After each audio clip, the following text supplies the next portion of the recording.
Hello, everybody, and welcome to Starting Small Music. I'm Justin McCormick, and you're about to hear a conversation with an artist, musician, and music industry professional on their journey and where they got to where they are today. At Starting Small, we'd like to take you down a journey uncovering the untold stories of your favorite songs and artists. So sit back, relax, and enjoy the show. Yeah, I didn't do a whole lot of this during the pandemic, so it's great with Zoom as others. I'm good, man. Thanks for having me on. Yeah, no problem. So kind of getting right into your story, you grew up in Fort Worth, Texas. What was your Yeah. childhood like? Uh, Man, it was pretty normal. I mean, I traveled a good bit. My folks like to travel, so I saw some cool stuff growing up, but public school, all that kind of thing. I went through, I had a really great jazz band director growing up who was really important, as a lot of people know who go through public school music education programs. A good teacher can make or break your interest in music over time. I was lucky to have a couple of really good ones. So yeah, I mean, it was pretty weird growing up in Texas. I'm not a very stereotypical Texan, like maybe a stereotypical Austinite, but I just can't, I don't do Texas anymore. It's no disrespect to the people who like it. It's just not my scene at all. And I can't stand the weather. It's just too hot. It's too hot. Now, what makes an Austinite differ from a person from Texas? Well, in the same way that anybody who lives in Nashville is different than pretty much everyone who lives in Tennessee, Austin's kind of the same way, right? It's like, the whole keep Austin weird thing. There's a much more sort of artistic, liberal leaning, progressively minded community of folks in Austin compared to the rest of Texas, right? Same Gotcha. Nashville with Tennessee, that kind of deal. Um, and I I mean Nashville and Austin are a lot alike, but Nashville has better weather and a more national music industry versus Austin, which tends to sort of stay Texas centric. I mean, I'm speaking a little out of class here, but you know what I'm saying. No, yeah. So, did you grow up in a musical family, or were you kind of the first one in your family to pick up an instrument? No, I did grow up around music a bit. I mean, I'm the first professional musician, at least in a couple generations. Turns out I had a great uncle, Jack Vance, who was a bass player and a band leader and did like Western swing stuff, like out in Arizona. Oh, that's dope. I didn't find out about that till much later in life. But yeah, like my mom played piano a little bit. My dad played a little bit of guitar. I have two sisters, and all three of us came up, doing piano lessons, and then we all went through different band programs. My older sister played sax. My little sister played, what did she play? French horn, maybe trumpet. I don't remember. Oh, cool. Anyway, both of them are in the sciences. I'm the only one who was dumb enough to keep going and play music for a living. Hey, well, it worked out for you. Now, was the bass the first instrument you picked up? No, learned how to play piano first, like a lot of people, like did kinder music, I think when I was like 4 or 5, and then went into piano and did piano until I was in like 5th grade. And then I went to 6th grade orientation, and my older sister was already in band, and the band instructor, who my older sister loved, told our whole, orientation program that they really needed a tuba player in the band. And I was like, I like to fit in and I like to do things that people need. So I started on euphonium, low brass instrument, and moved to tuba. And that kind of segued pretty nicely into bass. One, because I played tuba in 6th grade, then in 7th grade, they started a jazz band. And I told my folks I wanted to get a bass guitar so I could be in jazz band. And it was the same clef, right? Like notation wise, like, so I Yeah. already had to read bass clef, which was great. And then again, it was just this sort of like goofy thing that I have where I'm like, I just want to go where people need me, okay, I'll go play bass in the jazz band. But then pretty quick I was like, oh cool, I can play Beatles tunes and REM tunes and like whatever I want to on bass. And I had a great private bass teacher who then was, after I like picked up bass, like picked it up pretty quick because I already had background and knew how to read. But then went to my teacher and was like, hey, I really want to learn like Pearl Jam songs and like Primus songs. And he was a North Texas like bebop jazz head, named Rich Glass, tremendous bass player. But he humored me, taught me a few Pearl Jam songs, a couple, actually more Primus songs. And then he was like, "Hey, have you ever heard of this Jaco Pastorius guy or like Victor Wooten? Do you know about these guys at all? Like, world class bass players?" And I didn't. So then that just solidified that I was a bass player. I was like, "Oh, okay, yeah, this is my thing." Gotcha. So, I mean, you were already playing music, but would you say that bands like Primus and Pearl Jam were really the first bands that you listened to that you kind of had a big connection to that made you realize, oh, dang, people do this for a living. Like, this might be something I want to do? Think it might have been like, I mean, so I was born in 1980, and like the grunge like Seattle thing blew up when I was like 13, Yeah. right? It was like that was my thing. And so I don't know if it was necessarily those bands, they were just kind of my favorites, but like that whole thing sort of in a way it was really great as far as being inspirational to me, because you had Pearl Jam, you had Nirvana, this Soundgarden, all those like awesome grunge bands, and then you had really weird ones like Primus, and a lot of West Coast stuff that was just out there, and I loved it.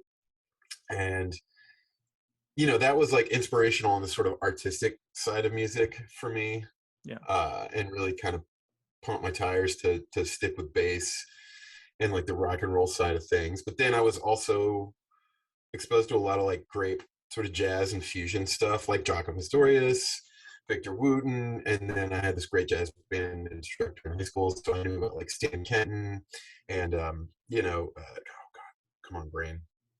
I mean, like the Miles Davis kind of blues stuff, but then the stuff he did with I'm drawing a blank on the Great Arranger. Anyway, I had a pretty wide scope of music that I was into, and yeah, when it came to like being a professional, I will admit I had no idea how to do that until I was much, much older. I just Yeah. knew I had a passion for music and wanted to do it and didn't give myself much of a plan B. My plan B was like, oh, if indie rock and like jazz don't work out, then there's always just pop and kind of more commercial stuff I could go do. That was my plan B. Um, anyway, that's a long way of saying that. Yeah, I mean, I loved a lot of cool bands, but I had no idea from a business perspective what I was doing until I was much older. For sure. Now, going through high school, did you have bands that you were kind of playing out in your local area, or were you just doing the jazz band stuff at school? Right. No, good question. I was in a number of bands, yeah, like all very weird. I was in like an electro kind of goth pop band. Like we loved The Cure and The Church and weird bands like that, Depeche Mode, etc. What's the But best then, band name you guys had from oh, that era? okay. So then I was gonna say I was in this like sludge punk kind of goofy band with a bunch of buddies. I played drums in that band. I'm not a drummer, but I played drums anyway. And we were called Pacemaker Bob and the Wicked Fat Kids. That's awesome. It was a really, really good one. Now, coming out of high school, you decided to go to Berklee College of Music, which is obviously a huge dream for any musician. How did that come about? I mean, coming from Texas, like I'm sure going to Berklee isn't a normal thing, and I'm sure that was a very rigorous like audition process to get into. Well, so I was kind of groomed to go to the University of North Texas, which is in Denton, which is about 45 minutes away from Fort Worth, where I grew up. I went to jazz camps there, the whole nine. And UNT has some unbelievable musicians that have come out of there. A lot of great drummers. Matt Chamberlain came out of there. Oh, cool. A guy named Earl Harvin. Um, there's dozens more. It's whatever. Uh, but it's sort of last minute, like senior year in high school, I had this weird revelation where I don't know, I love jazz. I really do. Like I still listen to it quite a bit. But and I hope nobody from UNT ever sees this or they're gonna hate me. It just felt like UNT was like a competition, like who could bebop the hardest and who could sort of out uh gunsling the next guy, like not in a chopsy way. It's hard to describe. Anyway, I also had some personal things happen that involved Denton, Texas, and I was like, I can't go there. Like I just can't go live there. And was actually going to drop out of school I was going to drop out of high school. I was like done. I knew I was going to play music for a living. Yeah, So I was in quick high school, and I was getting audition tape together for Soup de Soleil because I could play keyboards, I could play bass, I could play horns, that's real cool. I could play percussion. I was like, oh, I'll just go be in the pit band for the circus. And my parents flipped out and were like, I don't remember where my mom saw this article. She saw an article somewhere about Berklee College of Music and was like, oh, look, they do rock and roll there. Um, that's not how my mom talks. But she sent me and my dad to go check it out. And I was into it. I was just like, oh, cool. This is a big city, like middle of Boston, the Northeast. Like this is way far from what I know growing up. I was in kind of an unhealthy place physically and mentally as I finished high school too. I'm a big advocate for mental health awareness, and I was not in a very mentally healthy place. Yeah, So it felt to me like going as far away as possible was the answer, as it does for a lot of people, right? yeah. You're sitting on a lot of problems. You're like, what if I just moved 1,400 miles away? Um, I was able to get that opportunity once, and it worked out. And when I went to Berklee, there was no audition process to actually get in.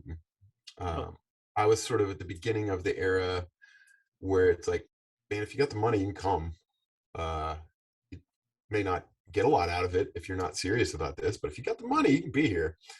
And then once you get there, you audition to find your ratings, as they call them, and that puts you in different ensembles, gives you different uh, sort of. It starts you off somewhere. So now, anyway, yeah, I loved it though. Man. It was great.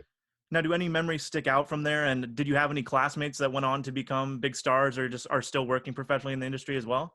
Oh, for sure. Not tons, but quite a few pals. I was in I was in a all bass ensemble where we just played.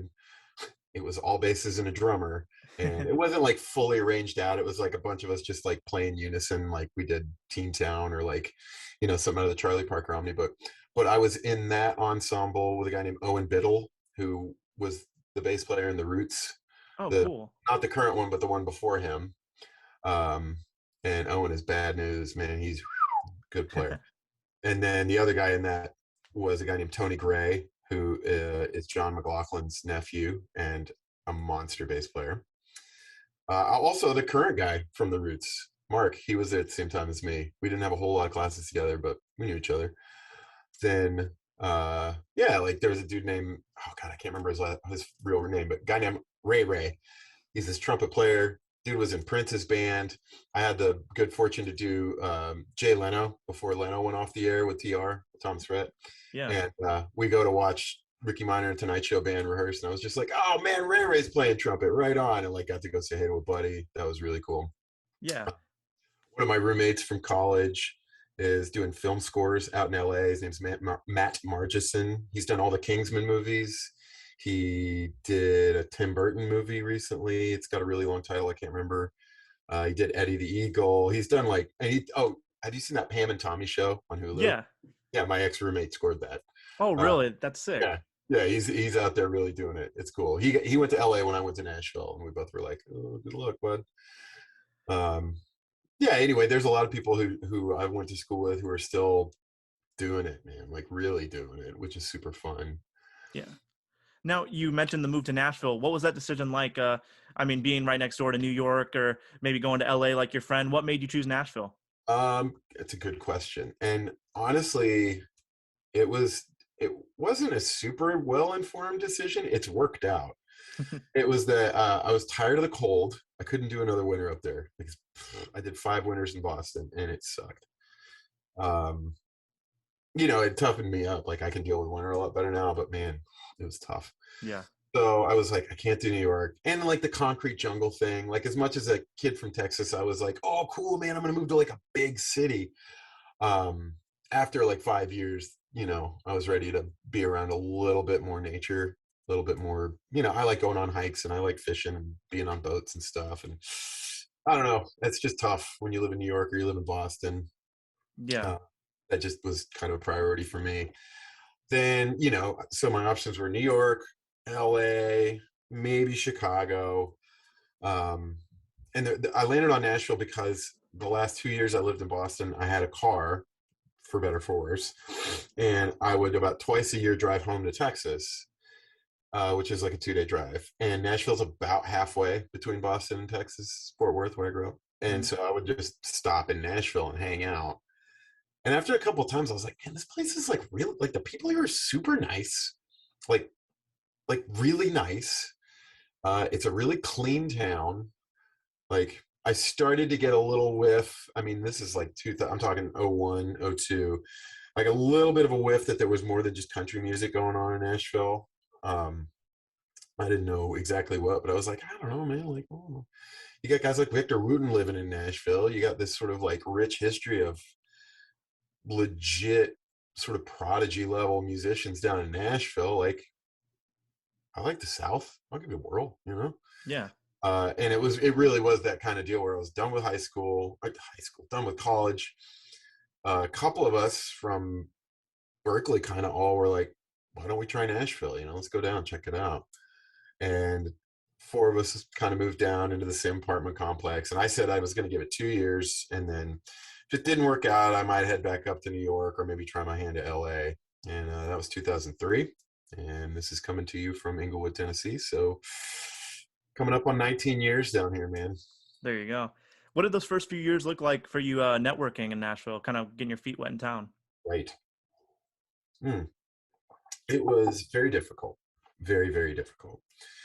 I didn't know a soul in town. Like I moved here cold, Yeah. right? Like literally nobody. Uh, there was a Berklee event that would happen like once every month or so. I can't remember. It was like, an alumni get together kind of deal. And I went to a few of those and got, met some people who were living here.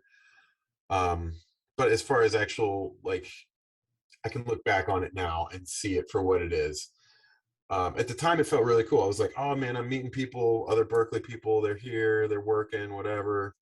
But looking back on it, a lot of those were just like everybody standing around going like, you got a gig? No. You got a gig? No. You got a gig for me? No, I don't got a gig for you. You got a gig for me? No, I don't got a gig for you either. It was a lot of that. A bunch of kids. What do we know? So then a lot of what I was just working jobs to make ends meet, right? And ended up working at a coffee shop near Music Row that was opened up and run by this guy who used to be a monitor engineer who'd worked for like Tanya Tucker and Joe Diffie, all these people. He's this great guy named Brian Stoltzfus, and he opened up a coffee shop, hired me. I just was like, oh, I'll learn. And it was like the Tower Records of coffee shop jobs. Like it was so fun. Everybody who worked there was like a musician or an artist kind of person. And like nobody was in the country music, industry. Mhm. Like a lot of them were weirdos into like noise bands and knew about all this sort of counterculture stuff. A couple of like Nashville native dudes that I got to be friends with. So I kind of got plugged into the counterculture of Nashville right away, or kind of within the first 6 months. And that was really cool because, again, like I said, I came up listening to like Fusion and like Primus and Tool and stuff. So, finding weirdos who like noise bands was really cool for me because I just wasn't that I was like anti-country music industry. I just was more of an artistic mindset. So I wanted to start there. And let's say that was like 2004.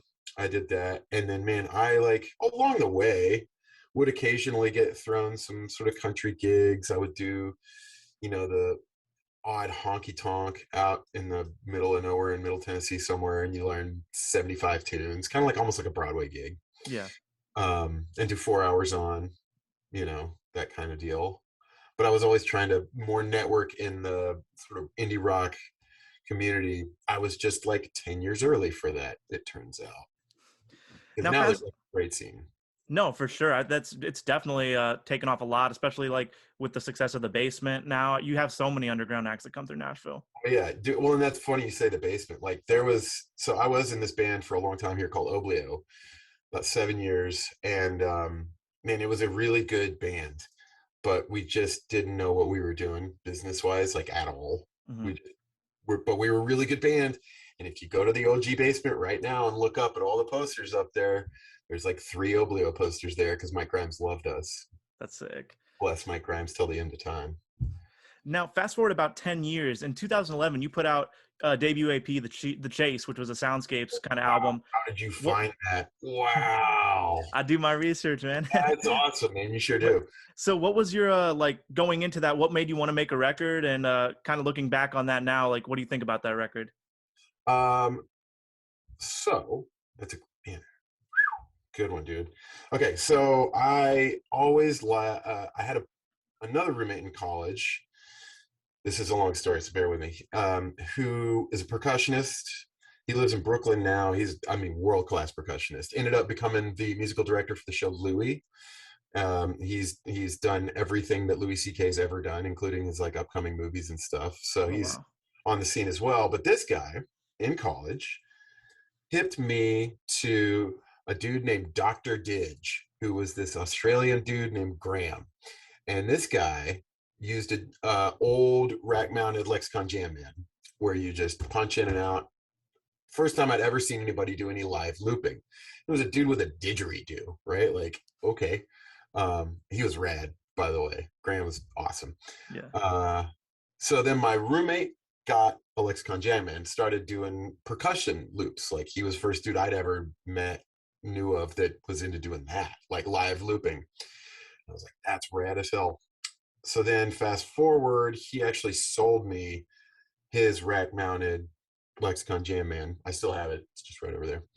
I lost the power supply though. And then they've got 100 better ones. So I started messing around with doing bass loops and like doing percussive stuff on bass, and then playing the bass line and then playing a melody up top, or like then, comping chords or whatever. Kind of a la like Keller Williams was a kind of a dude. I didn't particularly love his music. I just liked the way he approached it. So anyway, I started doing all this live bass looping stuff, and I moved to Nashville with a Fodera bass guitar that's strung from E to C, which is like too high. You're supposed to string it from B to G, and I had it strung E to C so I could play like guitar melodies up top while I looped my stuff. And I was doing that for a while. Then I kind of gave it up and started being in this indie band, and then I kind of picked it back up. I'm getting to the point, I promise. So then 2010 is when I finally told the dudes in my band, I was like, look, guys, I'm 30 years old. We gave it our shot. Like, we had showcases, everything. It's just not really working out. Like, I need to go make money and have somebody else pay for the gig, Yeah. So I quit the band and was just hustling in Nashville. That's kind of when, in some ways, my true career in Nashville started. Even though I moved here in 03, it's like my career didn't start until about 2010, which is when I told the dudes in the band, I was like, all right, I'm quitting my day job. I'm quitting this band. Like, I'm going to go play full time. Like, I don't care what. I'm giving up, not giving up, but I'm putting aside a lot of my artistic aspirations. At least I thought so. So then I'm playing in this, I ended up answering a Craigslist ad, got a gig with this wedding band that was awesome. I had a great time playing with those dudes. And like right away, like I did 2 shows in a weekend with a wedding band. Was like, whoa, that's as much as I was making in 2 weeks at the coffee shop. Like, okay, I bet. And then they kind of hit a lull around 2011, like with the wedding band. And I was picking up the odd artist gigs, some sort of like, baby acts first, radio tour on a small country labels in town, was getting my feet wet there. And then like spring of 2011, it kind of all dried up, right? Like it was, I'm looking at like 6 weeks of nothing on my calendar. I'm freaking out. And this happens to a lot of people, especially beginning of every year, January, February. As a musician, you're just kind of like, well, this is not a time when there's work. So I'm just going to hope for the best, keep my name out there. And I decided to record a solo bass album. I don't know. Why not? And so I did that and called it The Chase. I can't remember why. Recorded like 4 or 5 things on it. And then again, like I had nothing going on, and I knew some dudes in an indie band called Parachute Musical who were going to Texas to do South by Southwest. And they hit me up because they knew I was from Texas, and they were like, "Hey, we're looking to maybe book a couple shows around some South by stuff, like maybe do a show in Fort Worth, maybe do a show in Houston. I don't know. Would do you have any recommendations?" And I was like, "How about this? How about I come? I'll drive over. I'll go see my folks. I'll open for you guys, solo bass, and I'll get us a gig in Fort Worth. And I could probably draw, 80 to 100 people out. We'll have fun doing that, et cetera, et cetera." So then we did that. I did a show in Fort Worth with them, a show in Houston with them. Show in Houston, I invited a friend out who I'd gone to like middle school and high school with. She lived down there. Her new husband came with her, this guy named Sam. Uh, I'm doing this solo bass thing, right? I'm just looping. I'm playing songs in 9/8. I'm doing just the dorkiest stuff you could ever possibly imagine. I love it, but it's pretty dorky. So this dude sees me play and he's like, "Dude, like, you can play. Like, what are you doing? Like, what, do you have a gig?" I was like, "No, I don't have a gig. Why do you think I'm in Texas playing solo bass stuff?" Like, "Wow, I have a gig." So he said he had a cousin who lived with a girl who had a label act, like a big machine imprint country act, and they were auditioning for bands. And he was like, "Do you want me to put your name in the hat?" And I was like, "Yeah, I don't have a gig. Yeah, throw my name in the hat. Great." So he throws my name in the hat. I go audition for them. They were this country act called Eden's Edge. It was a three-piece sort of, proto bluegrass, riding on the kind of coattails of success that the band Perry had with When I Die Young, like around Yeah. that era. And got the gig. That was great. Did the gig with them for about 4 or 5 months, 5, 6 months, something like that. Then budgetary concerns, which is a lot of what happens to baby acts. They couldn't afford to keep paying me or the rest of the band, really. So they were like, "Sorry, let me go." That was a bummer. I went back to hustling, saying yes to everything, said yes to some really bad gigs that paid, but really bad. And so then I'm doing these really bad gigs, and their management company called me and they were like, "Hey, so we know you're not doing Eden's Edge. Sorry. If you're not doing anything more important, we have a new artist. He needs a band like in like 10 days. Can you be ready in 10 days?" I had a casino gig. I was on the second day of a 10-day casino gig. So I was like, "I'll be done with the casino gig and then I'll start the rehearsals with this kid the next day." Like, "Sure, yeah, what's the kid's name?" "His name's Thomas Rhett." "Okay, I don't care, whatever, yeah, shit." And so I finished out the casino gig. I'm like, I had them send me tunes. I'm learning tunes in the hotel room in between casino gigs. And then did a Halloween gig, 2011. Finished at 2 a.m. down in Tunica, Mississippi. Loaded out, drove straight home, swapped out gear, splashed some water on the face, drank some coffee, go straight to SIR rehearsal rooms, like no sleep, and met the guy I've been playing for the last 10 and a half years. And just sort of, there we go. Okay, well, this kid's got it. Like, first show, it was like, I've done a lot of gigging, and there's a thing that you either got or you don't got. Like, it's an X factor sort of thing. There's plenty of really talented musicians in the world, but with that guy, I was just like, oh, there it is. There's the thing you're always looking for. Like, Right. gets in front of people, they have no idea who he is. He's essentially a child. He was 21, and like he could get 800 people to just eat out of the palm of his hand. I was like, "Okay, I'm gonna see where this goes." Like, I'm not doing anything else. um so that's a very, I sort of, I'm thinking I bypassed a few questions you maybe had along the way with that whole story. No, you're That fine, man. starting with that EP, The Chase. It's funny you mentioned it. That's weirdly how I got my gig. That's crazy. Now, when you were getting sent these first TR demos, did you have that feeling that this was going to be different just through the demos, or was when you guys played that first gig that you were like, okay, this is going to be different? Even rehearsals, I was just like, "Oh god, all right." He like wanted to do like Beastie Boys covers, and he was just like all over the place and young and excited, and that was cool. But I was just like, "Oh man, all right, well, this guy's 10 years younger than me, and he seems a little unfocused. We'll see how this goes." But yeah, first show, like second song, I was just like, "This kid is a natural born entertainer. Like, you just can't teach this. You either got it, like, dude's an entertainer. Okay, Yeah. cool. Let's see if the songs get better and see if, a lot of things get better." And all of it got better. What's it been like being with him since the start and like literally seeing the crowd just grow year after year after year and now selling out amphitheaters and stadiums together? Dude, it's cliche. Like I can't explain it. Like what a ride, like going from being just a dude jobbing, doing, C&D level country acts and casinos and weddings and just a jobbing bass player to like landing with this kid and sort of, I will say it wasn't like it happened overnight, right? Like that was 2011. Yeah. Then he had about 6 months dry spell, from end of 2011 till about middle of 2012, where there was really no work.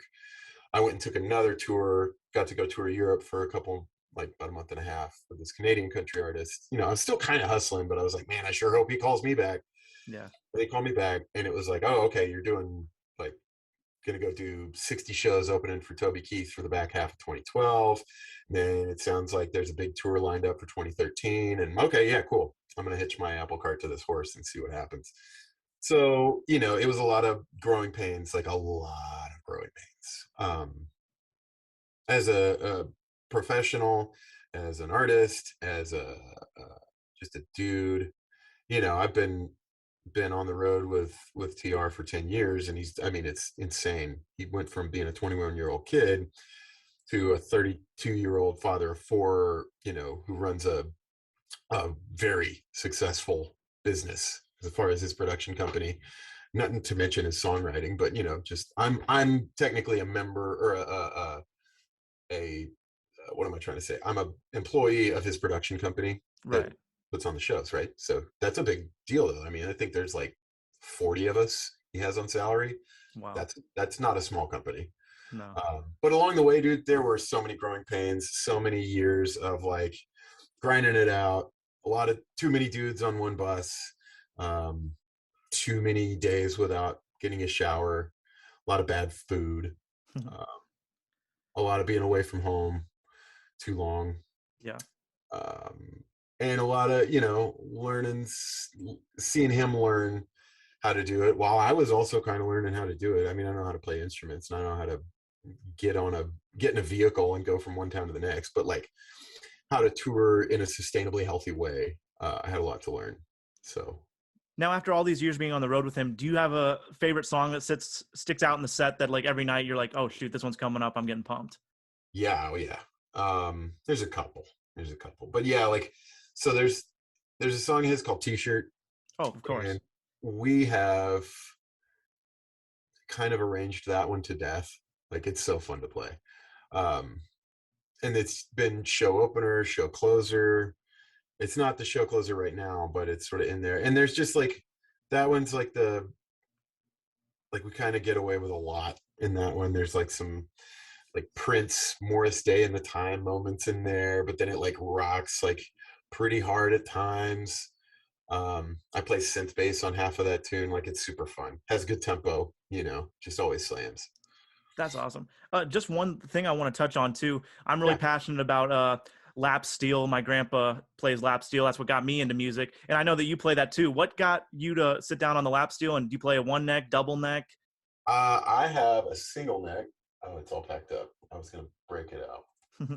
Where is it? Oh no, actually there it is. Yeah.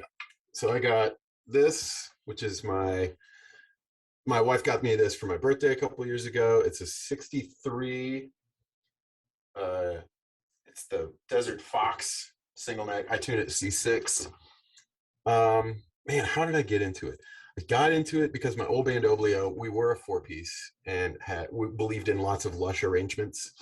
Then we fired a guy, which is hard when you're in a band, especially if they're your friend. But we fired a guy, and he was kind of playing some keys and trumpet and other weird stuff.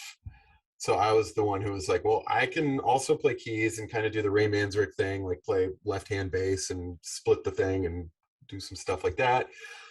But I like, what was it? I think our drummer, his uncle, had this really gnarly old lap steel.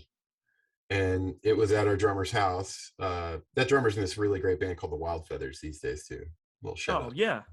Yeah. So Ben from the Wild Feathers, his uncle had loaned him a lap steel, or it was just at his house with him and his brother, who's also really musical. And I just was like, hey, can I like mess around with that? I don't know.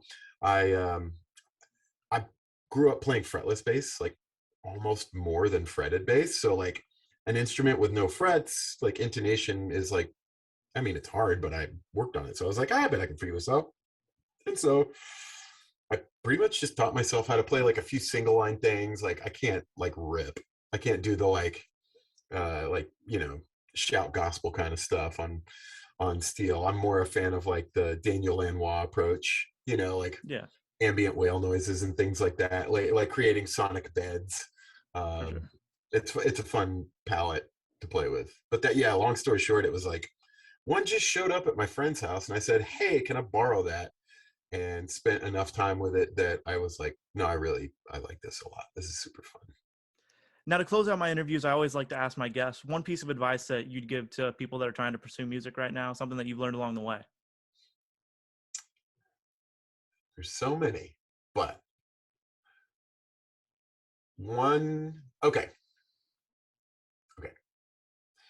The biggest piece of advice I could give you, or anyone really, is when it comes to being a professional. Like, I mean, there's a million things I could talk about as far as artistic approaches, how, you know, technical approaches, et cetera, et cetera. But if we're talking about being a professional, as in like this roof over my head, I pay for it by playing music. Yeah. The thing that I would say is most important is to know your value as a musician in a dollars and like a true number sense. And what I mean by that is talk to other professionals and talk numbers. Don't talk vagaries. Talk about how much you get paid on a gig. Talk about your salary. Talk about what X pays per day. Talk about what per diem is. Talk numbers. So many people are scared to do it. I am not scared to do it. I mean, I'm not going to do it right here, but like, you know, I have buddies who know that I'm not scared to talk. They know the level of my gig and they'll call me and I'll talk very real numbers with them. And the reason I say that that's important is that it helps us know our value, one. Two, it helps you from staying in a situation that's maybe not good for you for way too long. And maybe you're squandering part of your career because you think you're getting good pay when in fact you're not. You know what I mean? Like maybe you could be getting paid a lot better for something you actually enjoy doing more. But you might trick yourself into thinking like, I'm on this like kind of crappy gig with guys I don't really care about, but like it pays enough. Yeah, but like if you're good and you know you're good and you spend the time honing your craft and all those kinds of things, and you know, you tick all the boxes along the way as a professional, then you should know your value.